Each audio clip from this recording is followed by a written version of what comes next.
Good evening, friends. This is your host to welcome you through the creaking door into the inner sanctum. Come in.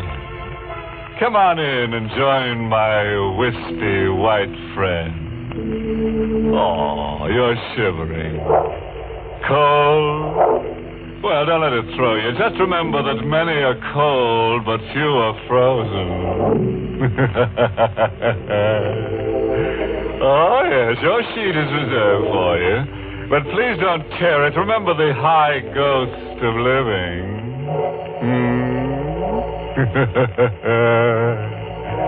Now, if you've got some time to kill, let's kill it.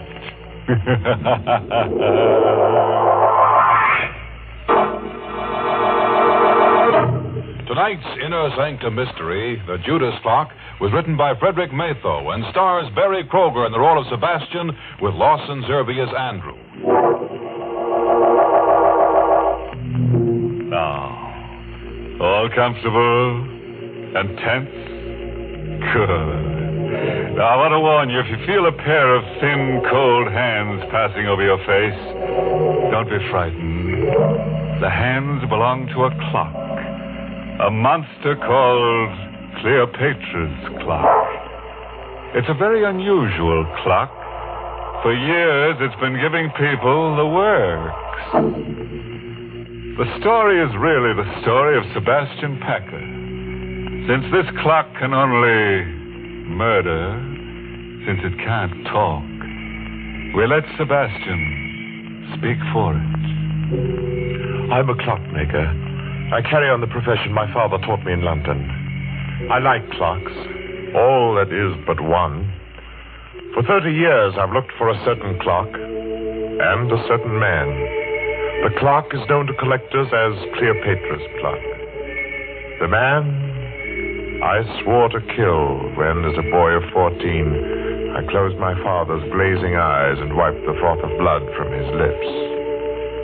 Last night, I found Cleopatra's clock. Tonight, I may have found the man. I'm told you're an expert clock repairman, Mr. Packer, madam. Well, yes, I suppose I am. Well, I have a clock. Rather, my husband has. Yes? And it hasn't run for years. Would you have a look at it? Well, can't you bring it in? Oh, heavens, no. It weighs 500 pounds. One of those huge marble things. Italian Renaissance, I'd say. Marble? Italian? Could you describe it further? Well, it's rather unusual. Black marble, heavily carved with strange Egyptian characters. The ivory face has a beautifully etched scene on it, but it's a gruesome one. Gruesome? What kind of scene? It's a picture of a woman, a beautiful woman, and she's holding the limp form of a young man in her arms. Yes. It's ghastly. Cleopatra's clock. I knew without seeing it why the clock wouldn't run. It had been built in Italy for a prince of the House of Savoy in 1598. He conceived the clock when he discovered that his family treasures included 40 gold coins minted by Cleopatra and an Egyptian parchment. A parchment describing in horrible detail the death by poison of Cleopatra's young brother. The 40 gold coins were those Cleopatra had given a trusted servant to administer the poison to her brother.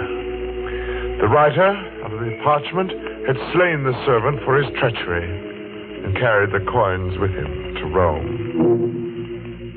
The Cleopatra clock was made to run only when the 40 gold coins were in place in the clock's hollow weights. 20 in each weight. And the coins had been in my possession since the day of my father's death. Well, Mr. Packer, can you fix it? What?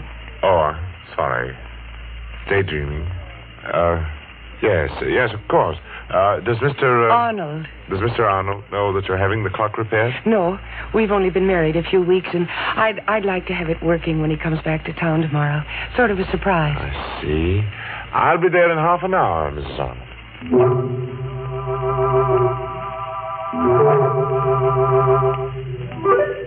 So last night I went to the Arnold house, and I found Cleopatra's clock again.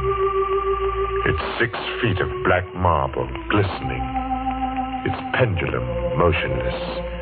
Its hollow weights, empty. And waiting. I started to work. Foghorns from the East River sounded much as I remembered they did in London. And suddenly I was back there on a fateful day about a fortnight after the clock had first been uncrated by my father. I was in the shop when the man from Scotland Yard stepped in. He walked straight to the clock and stared at it. Good afternoon, sir. Does the clock interest you? Very much. When did you acquire it? A cousin bought it at auction in Italy, and I'm displaying it for sale on consignment. My name's Pettibone, Scotland Yard. I've been looking for this clock for a month. It was stolen in Italy. Stolen? Yes, Mr. Packer, and worse. Murder was done. I'm afraid you've involved yourself in a bit of something here. Murder? I'm taking possession of the clock in the name of the Crown. I shall never forget the look of horror on the detective's face as he laid his hand on the clock's carved column. It froze there while his face drained to pasty white and his eyes bulged.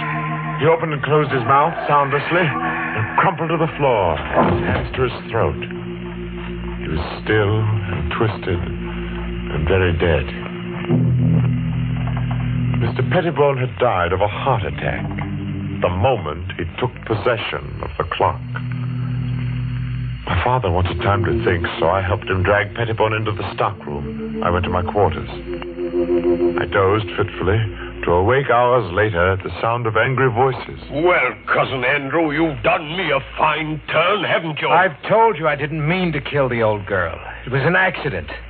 And don't talk so loud. The boy will hear us. You killed her as soon as you learned that she'd made out a will in your favor. And then when you thought it was safe, you sold all her furnishings and sent the clock to me to sell. All right, I did.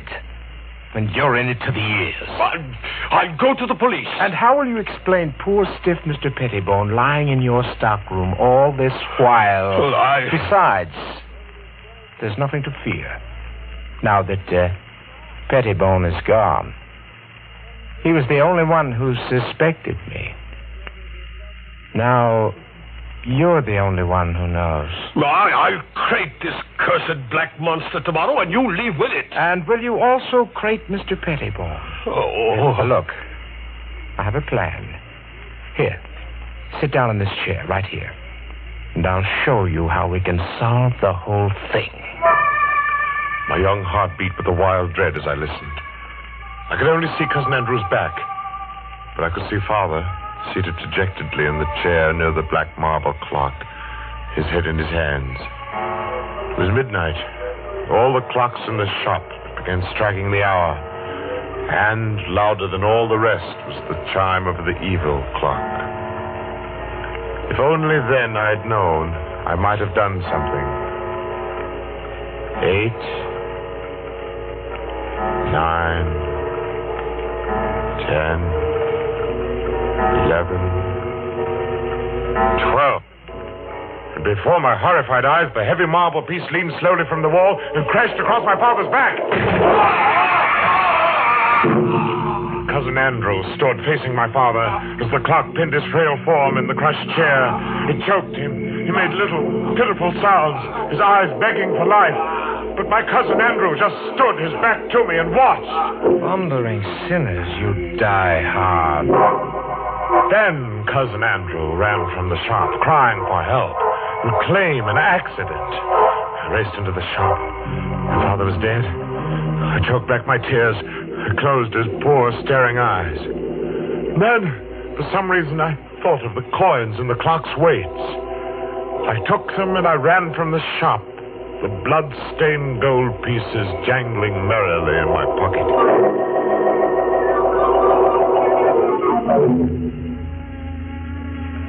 Armed with the notion that the coins were of value and the definite notion that I must eat, I approached one of the many dingy little curio shops in the Limehouse district. I stepped through the fog toward a shop where a dim light burned in the rear.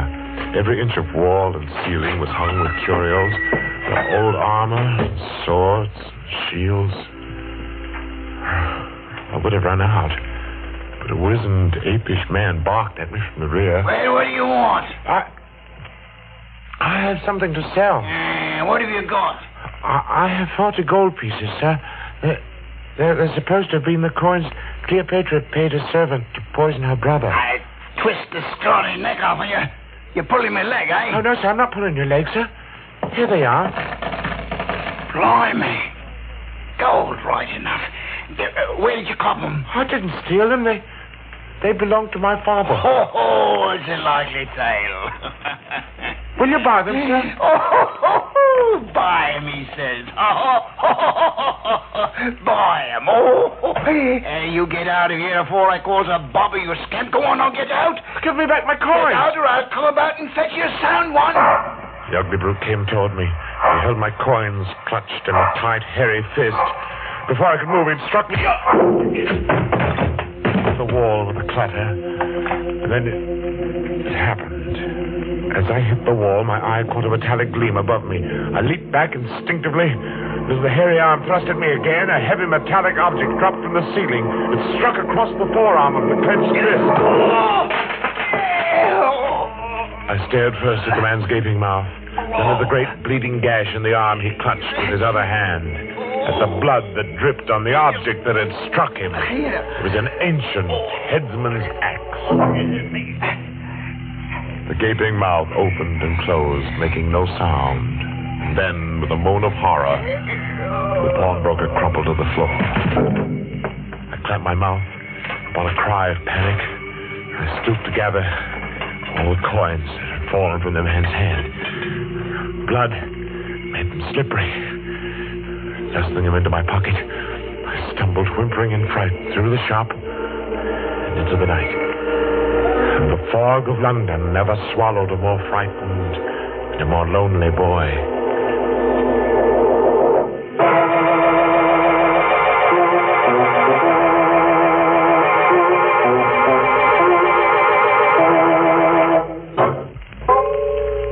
I hadn't touched those horrible coins since the day the storekeeper's wrist had been cut by the falling headsman's axe. By now, I half believed the legend that evil followed them. I began to feel that the only way I could escape their curse was to find the Cleopatra clock and put the coins back in the hollow weights where they belonged. One day, as I read the notices in the Times, my heart skipped a beat. Auction of clocks at Chopin Place auction rooms, Saturday at 7. Rare items, one of them. Fine Italian Renaissance piece of black marble. Rare treat for collectors.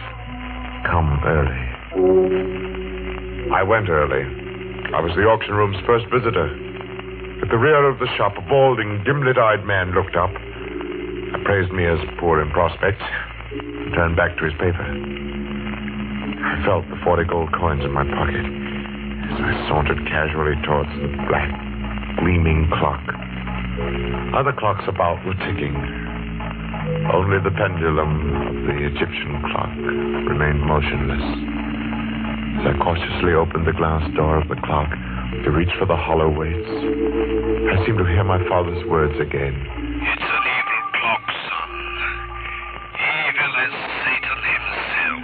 I reached for one of the weights, my intention being to unscrew the cap of the weight quickly and to replace the coin. But I saw something I'd never noticed before. Directly beneath the right-hand weight was a small, round, flat bit of metal set into the floor of the pendulum box. It startled me. I looked over my shoulder towards the man in the rear. He was watching me. I had the unhooked weight in my hand within the clock. I'd have to work fast now to replace the coins. My fingers were sweaty with excitement. The weight slipped and fell directly on the metal piece beneath it. I say, what are you doing there? Let me! I paid no attention to the man now coming toward me, because something was happening within the clock. A whirring sound of wheels turning perhaps. And then in open-mouthed wonder, I watched the supporting panel in the front of the clock suddenly start to rise on hinges. The clock was off balance. The clock moved forward ponderously, and I stood there transfixed in the path of a black marble monster. Falling! Look out, you idiot! I jumped to one side. Idiot! Bandit! Waited for no more. I ran for the street. Help! Thief! Police! Coins jangled merrily in my pocket as before. I was where I had started, only as I ran, I knew My father had been murdered, and I knew how. And I knew who had done it.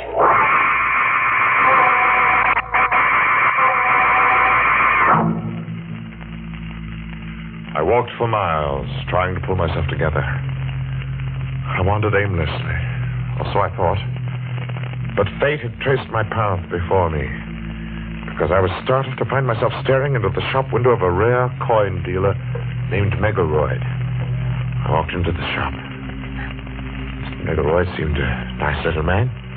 He smiled a bit quizzically at my firm belief that I possessed the betrayal coins of Cleopatra. I poured them on his counter.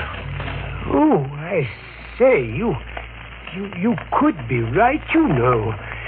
These are the right era. Oh, I say, suppose they were. Let me put a glass to them.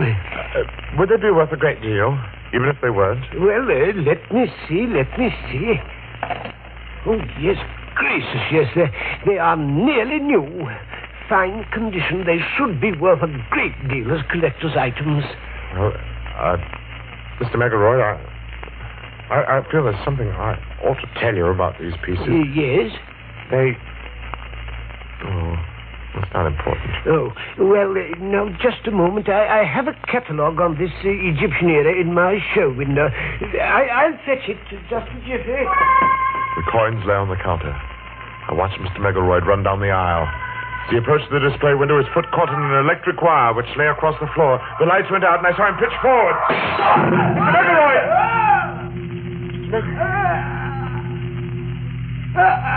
The street light peered through the broken plate glass. It made across a grotesquely sprawled form in the shop window. I needed no more light than there was to see what had happened. The upper half of the heavy plate glass had broken and dropped flat against the solid lower half. Mr. Megaroyd lay as the pawn shopkeeper had, holding with one hand the bleeding forearm he had pushed through his plate glass window as he tripped. The gold coins were on the floor, covered with blood once again.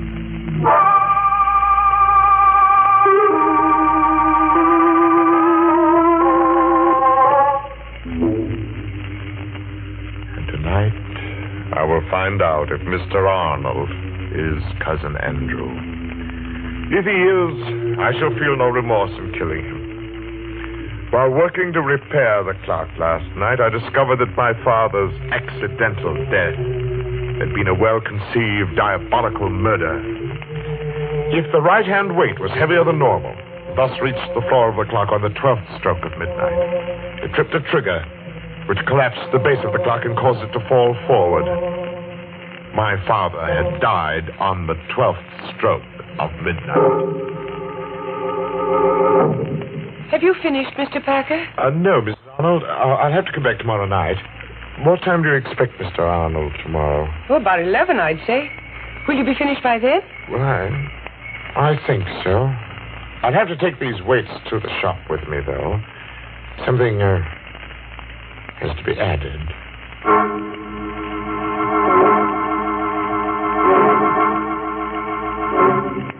I put the coins in their place within the weights. Not 20 in each weight, but 20 in one and 10 in the other. The other 10 coins are in my pocket. In another pocket, I have a small 38, although I don't plan to use it. I have a 30-year-old date to keep.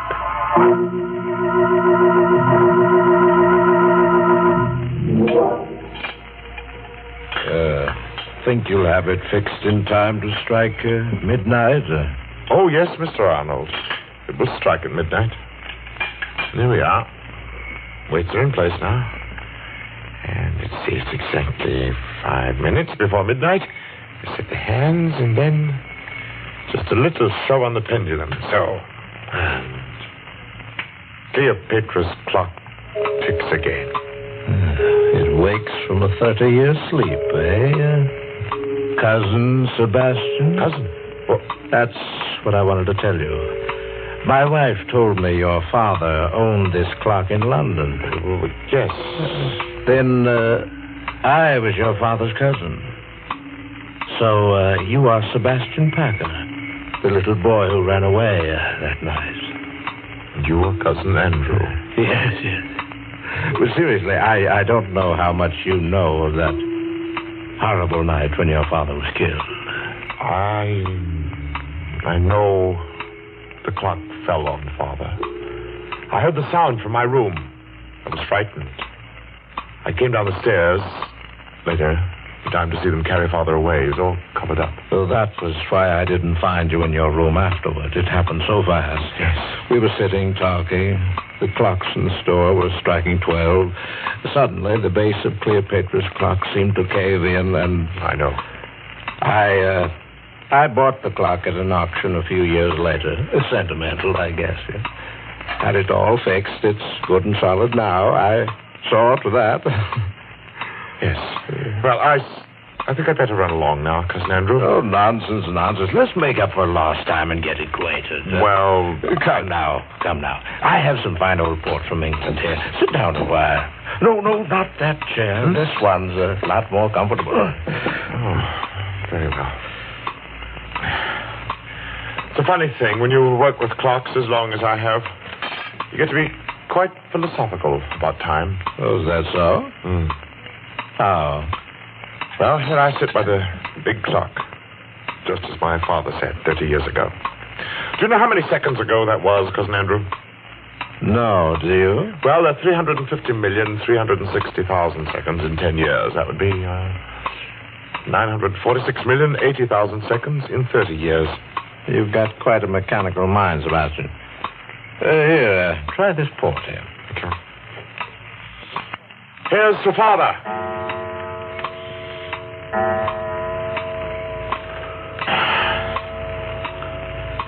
What's the matter, Cousin Andrew? Are you ill? No. Your face is drawn and gray. Shut up.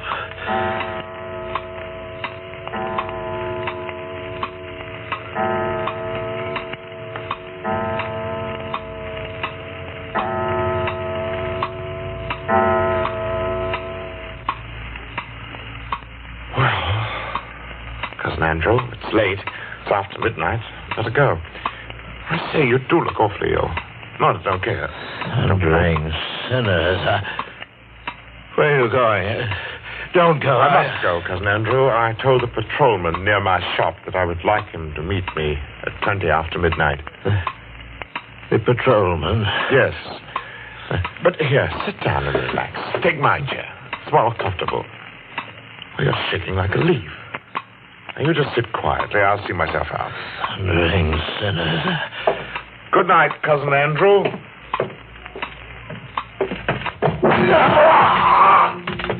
Sebastian! Get it out! Get the clock on me! You die hard, too, don't you? It was just a matter of timing. I set the hand a minute fast, and the weight didn't touch your clever little spring device till just now, because it's lighter by 10 pieces of blood-stained gold from the coffers of another murderer, Cleopatra.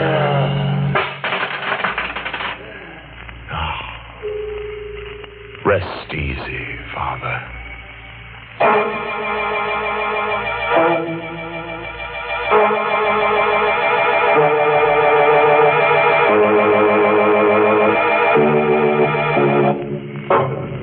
And a fine chime was had by all. Gotta leave you now, folks, with a timely moral. You can figure out how long you've lived, sure. That's your pastime. But figuring out how long you're going to live, that's just any old time.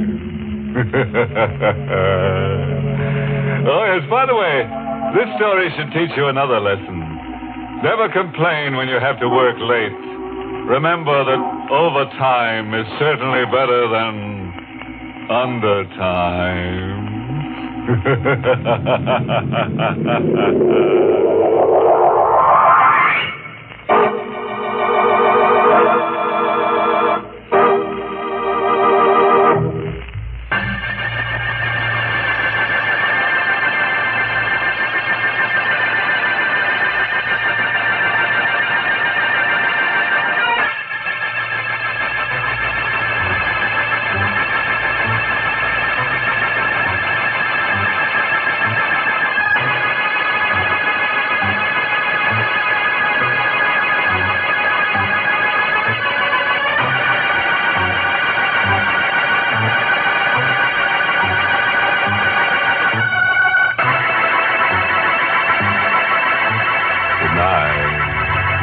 Pleasant dreams.